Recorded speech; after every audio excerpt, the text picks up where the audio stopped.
Caeiro vai ter uma influência de um poeta norte-americano que se chama Walt Whitman. Então, esse poeta, ele não só vai influenciar o Alberto Caeiro, como ele também influencia o Álvaro de Campos, ok? Então,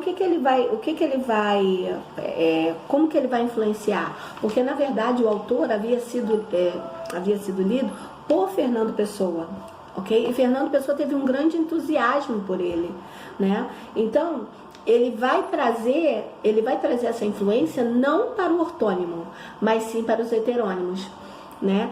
Então, o que você vai perceber? Que para vocês entenderem como que isso funciona quando eu falo de espelho. Então, o que ele lê enquanto ortônimo influencia os heterônimos, ok?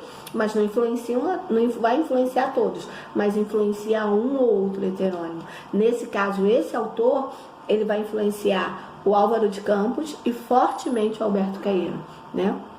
E aí ele vai falar o seguinte, que o Caeiro e esse autor norte-americano, eles têm em comum esse amor, né, à natureza. Então eles acabam prevalecendo assim, um amor à simplicidade da linguagem. Daí vem essa característica do Caeiro. E por serem ambos poetas sensacionistas, ou seja, o que é o poeta sensacionista? Quando a sensação, na verdade, ela se interpõe ao intelecto.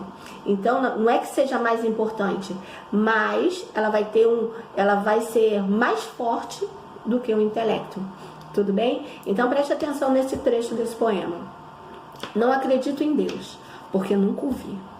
Se ele quisesse que eu acreditasse nele, sem dúvidas, ele viria falar comigo. Então, é aquilo que eu havia falado e vou reiterar, ok? Para Caeiro, o cristão não existe, e sim a natureza.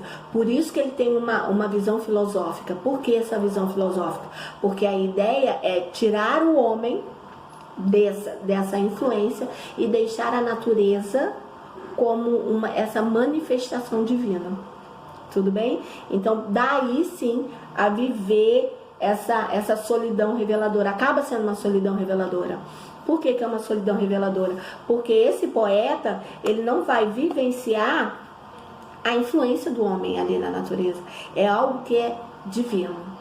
Daí uma carga filosófica também, tá? E aí nós vamos para o nosso último, mas não menos importante, que é o Ricardo Reis, que, conforme eu havia falado, Ricardo Reis é monárquico, né? Ele exerce medicina, mas ele cursa medicina, mas ele não exerce, tudo bem?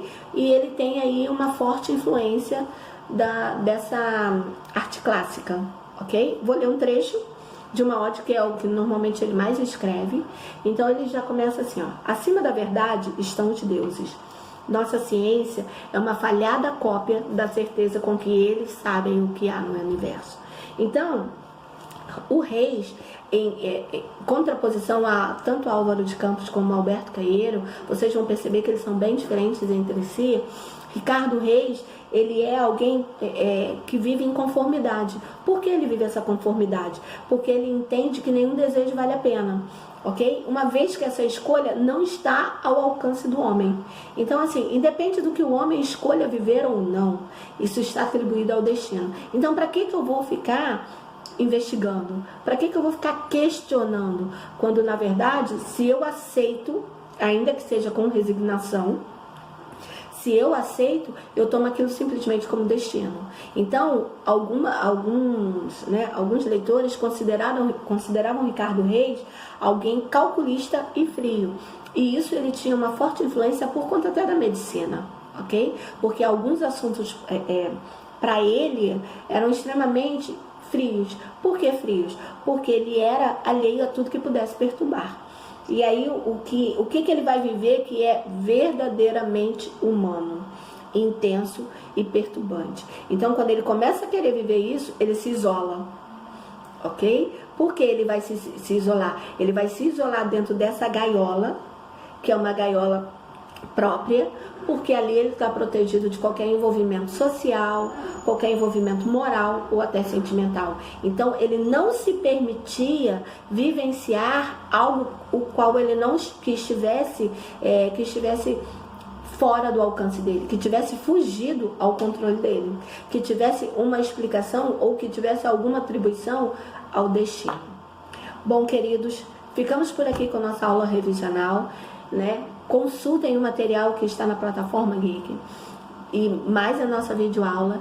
E assim, desejo para vocês boa avaliação. Beijo, fiquem com Deus.